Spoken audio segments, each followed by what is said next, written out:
understand that the governor, that is Moses Kasaine, was arrested at about 6 o'clock today morning and was brought in here at the EACC, at the Integrity Center. And right now, what is happening is that they're trying to draw up the charge sheet so that probably later in the day they will be able to present him at the Milimani courts. But we also do know that a statement from the EACC has just been released, and what they are confirming is that they have just arrested the governor, but they are calling on all the other 13 who have been mentioned alongside him to present themselves to the EACC, to the Integrity Center immediately they do get that information. And probably I'll just want to go through these names, and these people are, that is Julius Lawrence Leseto, that is the Deputy Governor. That is also Stephen Siringa Letinina, that is the County Secretary. We also have Daniel Nakuo Lenokirina, that is the Chief Officer Finance. Joseph Naamano Lenasalia, that is the former Chief Officer Environment and Natural Resources. We also do have Ruben Marumben Lenunyete, who is the Chief Officer Agriculture, Livestock and Fisheries Development. We also do have Linus Milton Lenolngeje, that is the former Chief Officer Education. Paul Lolmingani, Chief Officer Transport and Public Works. We also have Bernard Lesurmat, that is the Chief Officer of Lands, Housing and Urban Development. Lillian Balanga, that is the former Chief Officer for Gender, Culture and Social Services. We also do have Andrew Ropilo Lanyasunya, that is the Chief Officer of Culture, Gender and Social Services. And David England Lusenge, that is the Chief Officer, Sports, Youth and Affairs.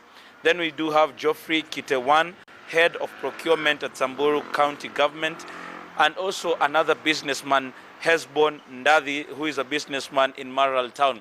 What are they being questioned with regards to? The EACC is confirming that it is investigating, or it has been investigating, a case whereby the governor used his petrol station to where the county vehicles were going to fuel from, and all this is totaling to about 84,600,000 and something shillings.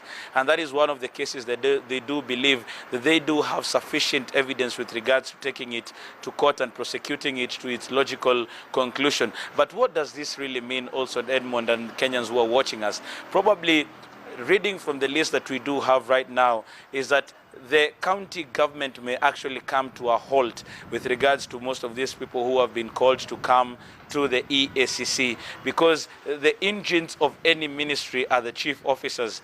These are the accounting officers in any ministry. So if the deputy governor, who is supposed to be the principal assistant of the governor, is also being sought by the EACC, then there is a problem with regards to decision making and also all that is happening. So if all of them are charged and probably they are either given bail or denied bail, what will be happening to the county government of Samburu? So these are some of the questions that we'll be expecting probably to know later on, because we do understand that probably he will be charged at 2 o'clock this afternoon. As right now we do understand that the charge sheet is being drawn, and probably as they give time to all the other 13 who've been mentioned alongside the governor to come to the EACC. There are also other charges that the EACC has also confirmed that they be looking into, because his two homes, that is Governor Lenol Kulal, both homes in Nairobi and Samburu, have been raided before, and vital documents with regards to some information on tendering were taken, and that is what also the EACC is trying to establish. Governor Lenol Kulal on Sunday was in church in Kiambu and said that the media is trying to fund this war on corruption, trying to point at some members of the political circles.